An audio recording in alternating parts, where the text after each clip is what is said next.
साहब अमर रहे, मनुस्मृति मुर्दाबाद, ब्राह्मणवाद का नाश हो, दलितों के खिलाफ अन्याय और षड्यंत्र रचने वाले फासिस्ट मुर्दाबाद। चाहे जितनी दिक्कत हो, चाहे जितना 8 बजे से 8 बजे तक आपको खटना पड़ता हो, पढ़ने के लिए टाइम जरूर निकालो। आधा घंटा 1 घंटा पढ़ने के लिए लाजमी टाइम निकालो। पढ़ने के सिवा कोई पर्याय नहीं है। और हमारा तजुर्बा है, मैं आपके साथ साझा कर रहा हूँ, अपने घर की बात है। हम इस बारे में बहुत खुश नहीं है। एक पुस्तकालय हमने खोला था, आज भी उसमें बहुत बेहतरीन किताबें हैं, लेकिन लोगों में पढ़ाई ज्यादा है। मजदूरों को शिक्षित होना पड़ेगा। साथ ही सबसे ज्यादा हैरानी होती है इस बात की कि शिक्षा का बेड़ा गर्क कर दिया इस देश की सरकार ने। पूरी शिक्षा का सत्यानाश कर दिया। स्कूल बंद कर रहे हैं, पाठ्यक्रम में पूजा पाठ घुसा रहे हैं, शिक्षा को महंगा कर रहे हैं। ज्योतिष शास्त्र, गौ शास्त्र, गोबर शास्त्र, गाय का मूत्र पियो, ये सब बेहूदी बातें पाठ्यक्रमों में आ रही है। और अंबेडकर के मानने वाले इस देश में करोड़ों हैं। मुझे नहीं लगता कि उन्होंने अंबेडकर को पढ़ा है, वरना तो इस शिक्षा के सत्यानाश करने के जवाब में ऐसा तूफान इस देश में उठना चाहिए था कि इनको नई शिक्षा नीति वापस देनी पड़ती, इनको स्कूल बंद करना पड़ता। अभी मैं एक और बात बताना चाह रहा हूँ। अपने आजाद नगर में कोई स्कूल नहीं है, एक भी सरकारी स्कूल नहीं है, 5वीं तक का भी नहीं है। हम क्रांतिकारी मजदूर मोर्चा वाले आप लोगों के भरोसे ये मुहिम लेने वाले हैं। अपनी स्पीच तो बहुत अच्छी लग रही है। एक स्कूल यहाँ खुलना अपनी चाहिए, स्पीच तो बहुत अच्छा है। और हम इसी से शुरुआत करेंगे।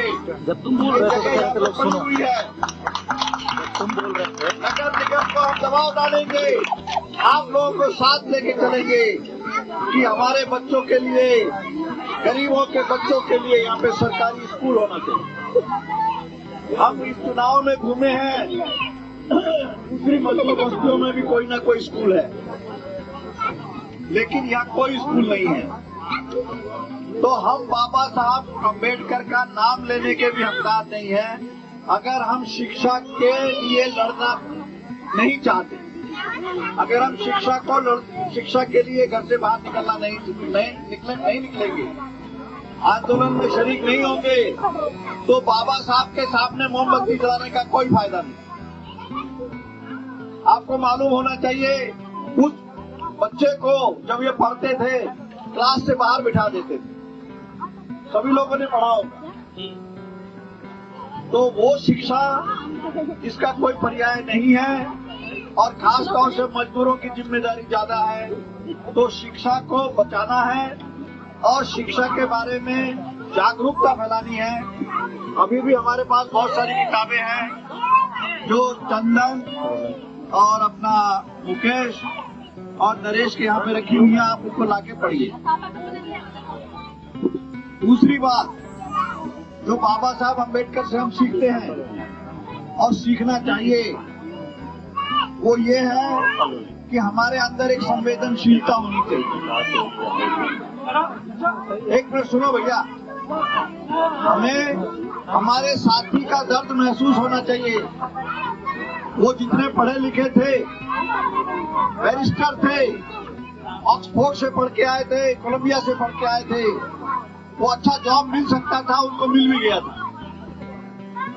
लेकिन अपने दलित साथियों के लिए जो समाज में हालत थी, उसके प्रति संवेदनशीलता ने उनको उस रास्ते पे लेके गए कि आप अपने लिए बड़ा घर कोठी बना लोगे, लेकिन जो करोड़ों करोड़ दलित हैं, जिनको इंसान जैसी जिंदगी भी नहीं दी जा रही है, उनको कौन देखेगा। तो ये संवेदनशीलता आज मजदूरों में बहुत जरूरी है। एक फैक्ट्री के मजदूरों पे जुल्म हो रहा है तो कम से कम आवाज उठाने की हिम्मत हमारे अंदर होनी चाहिए। हमारे पड़ोस का घर जल रहा है तो हमें दर्द होना चाहिए। और हमें इस बात का भी अफसोस होता है कि इन कार्यक्रमों के लिए हमें घर घर जाके बुलाना पड़ता है, हमारे कार्यक्रमों में भी बुलाना पड़ता है। संवेदनशीलता नहीं है। सिर्फ एक ही कार्यक्रम मैंने आजाद नगर में देखा जिसमें बुलाया नहीं जाता, वो है जो कीर्तन होते हैं। कीर्तन में महिलाएं एक दूसरे पे गिर पड़ जाती हैं, इतनी भीड़ होती है, इतना ढोलक बजा रहे होते हैं। ये अम्बेडकर को ना समझने का नतीजा है। Doctor B.R. अम्बेडकर ने मनुस्मृति को जलाया था।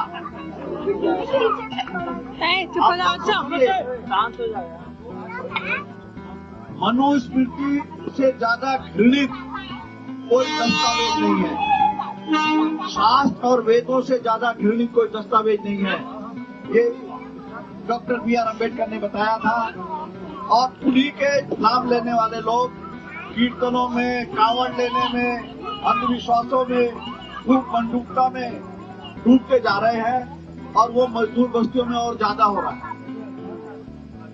एक दिन हमने देखा था, मैं आपको साफ बता रहा हूँ, यही पर हमारा कार्यक्रम था। हमने कार्यक्रम रख लिया, सुनो भैया, शिवरात्रि के दिन रख लिया।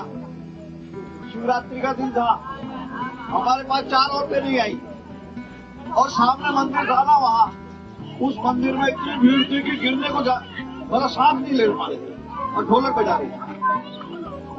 तो ये बाबा साहब अम्बेडकर के सामने सिर्फ आरती करने से नहीं होगा, उनको पढ़ना सीखिए, उनको पढ़िए। 2-3 मैं घटनाएं आपको बताऊंगा डॉक्टर B.R. अम्बेडकर की।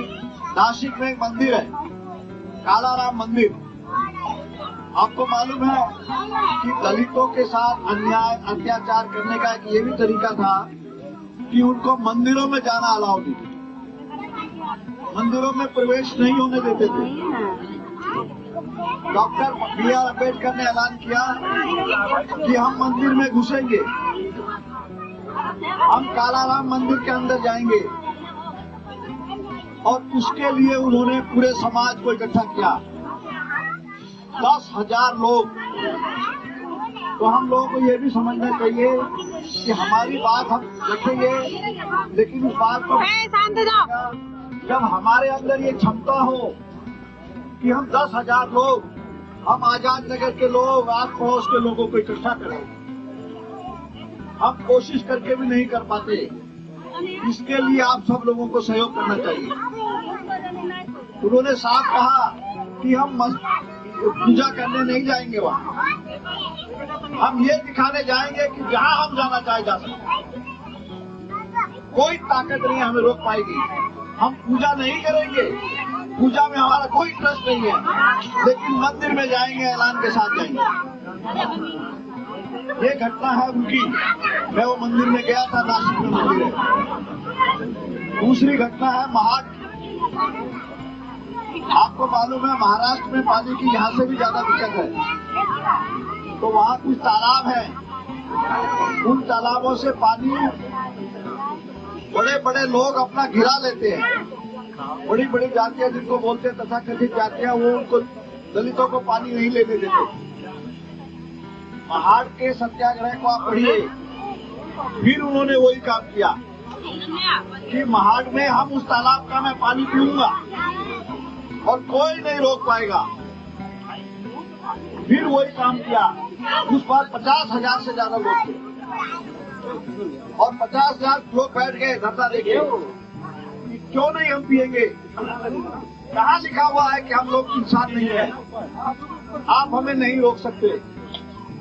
और उसी टाइम उन्होंने मनुस्मृति जलाने का नौबत आई थी और उसी दिन से उन्होंने तय किया था कि जो धर्म, जो सनातन धर्म हमें सम्मान नहीं देता, हमें इंसान नहीं मानता, हम उसको नहीं मानते। ये बहुत महत्वपूर्ण सबक है। उसके बाद साथियों सभी लोग बोलते हैं, सही बात है, इस संविधान सभा के चेयरमैन थे। Doctor B.R. अम्बेडकर संविधान सभा के चेयरमैन थे और वो संविधान जो उस समय का टाइम था, उस समय के टाइम के हिसाब से जो जनवादी क्रांति का युग था, एक अच्छा संविधान है। लेकिन आज क्या हो रहा है, उसी संविधान की धज्जियां उड़ाई जा रही है। कोई दिन नहीं जाता जब उस संविधान के किसी न किसी अनुच्छेद का उल्लंघन ये सरकार ना करती हो। बोलने की आजादी कहाँ है? एक कॉमेडियन को बोलने नहीं देते, जो जरा सा उनका विरोध करता है उसको खूब पढ़ते हैं। तो आप देखिए कि जिस संविधान की हम इतनी बात करते हैं, उस संविधान का कितना निरादर हो रहा है, कितना अपमान हो रहा है, उसकी धज्जियां उड़ाई जा रही है। तो हमें इसके साथ, इसके लिए लड़ना पड़ेगा, संघर्ष करना पड़ेगा, आगे बढ़ना पड़ेगा।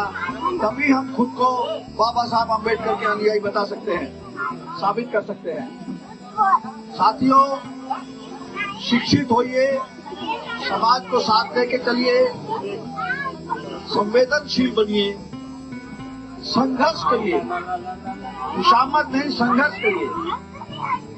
ये संघर्ष के सिवा कोई पर्याय नहीं है। और उस समय जो संविधान बनाया था, आज के अम्बेडकर के अनुयायियों ने उससे अलग संविधान बनाना होगा। वो है समाजवादी संविधान।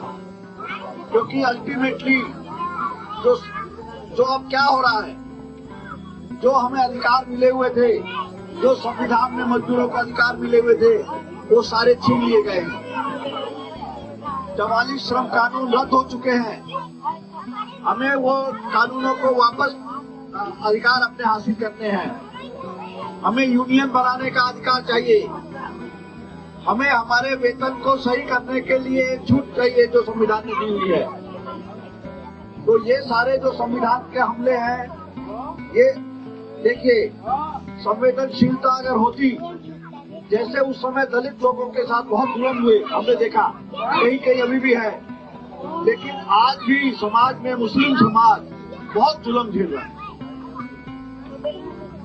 हर तरह से उनको सताया जा रहा है। वो हमारे ही भाई हैं, हमारे समाज के ही हैं। हम उनको, उनके दर्द को समझे, उनके साथ जो जुल्म हो रहे हैं, जो भी जुल्म हो रहा है, उसका विरोध करें, उसके साथ खड़े हों। वरना ये समाज को जो बांटा जा रहा है, ये आपस में जो लड़ाने की साजिश हो रही है, ये उनके मंसूबे, उनके क्या बोलेंगे, पहले बोल सकते कि जो महंगाई, जो बेरोजगारी इंसानों को परेशान कर रही है, उनकी जिंदगी दूभर कर रही है, उसके खिलाफ लोग उठ ना खड़े हों, आंदोलन खड़ा ना करें। ये सारे मंसूबों को उनको हम नाकाम कर सकते हैं। और तभी हम डॉक्टर B.R. अम्बेडकर के सच्चे फॉलोअर होने का दावा कर सकते हैं। और तभी हम उनको सही श्रद्धांजलि दे सकते हैं जब हम शिक्षित होंगे, संवेदनशील होंगे, संघर्ष करेंगे, संगठित होंगे और अपने अधिकारों के लिए लड़ना सीखेंगे और पूंजी के इस राज को खत्म करेंगे। एक समाजवादी समाज बनाएंगे, एक बहुत बेहतर संविधान हम और बनाएंगे। इसी के साथ मैं आपको फिर से सबको बधाई देता हूँ, अपनी बात खत्म करता हूँ। इनकलाब जिंदाबाद, हमारा भाईचारा जिंदाबाद, ब्राह्मणवाद हो बर्बाद, मनुवाद का नाश हो।